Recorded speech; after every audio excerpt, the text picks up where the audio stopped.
कल से आपके डेलीगेशन के लोग अनेक मीटिंगों में व्यस्त रहे हैं और बहुत सारे आउटकम के साथ आज हमारी ये समिट आगे बढ़ रही है।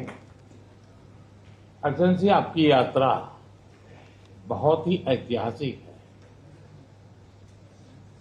2001 में जब आपने कार्यभार संभाला और भारत की आपकी यात्रा पहली हुई, उसको आज 25 साल हो गए और उस पहली यात्रा में ही स्ट्रेटेजिक पार्टनरशिप की एक मजबूत नींव रखी गई थी।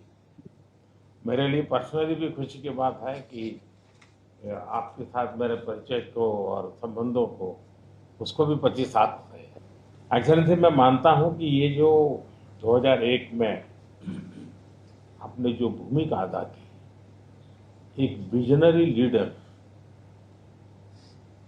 कैसे सोचता है, कहाँ से शुरू करता है और संबंधों को कहाँ तक पहुंचा सकता है, इसका एक उत्तम उदाहरण भारत रशिया के संबंध है।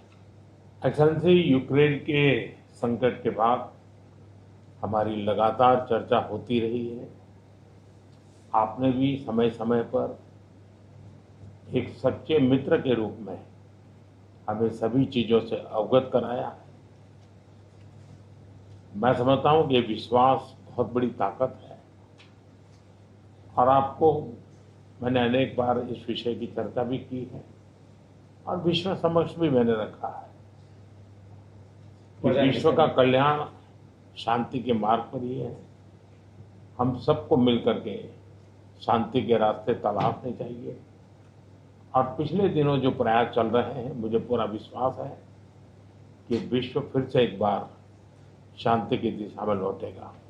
एक्सेलेंसी, पिछले दिनों विश्व समुदाय के सभी नेताओं से जब भी मेरी बात हुई और उन्होंने जब विस्तार से मेरे चर्चा की, मैंने हमेशा कहा है कि भारत न्यूट्रल नहीं है, भारत का पक्ष है और वो पक्ष शांति का है।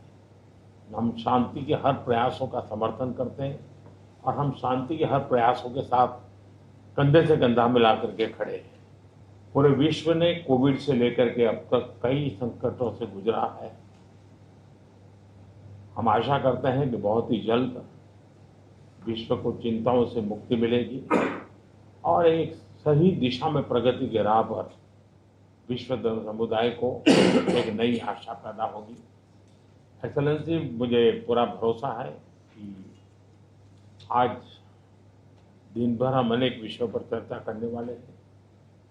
भारत और रशिया के आर्थिक संबंधों का अधिक विस्तार हो, हम नई नई ऊंचाइयों को प्राप्त करें, ऐसे बहुत ही आशावादी आउटकम के साथ हम हमारी इस मीटिंग को आगे बढ़ाएंगे, ये मेरा पूरा विश्वास है। माय फ्रेंड, मैं फिर से एक बार आपका फिर से बहुत बहुत स्वागत करता हूँ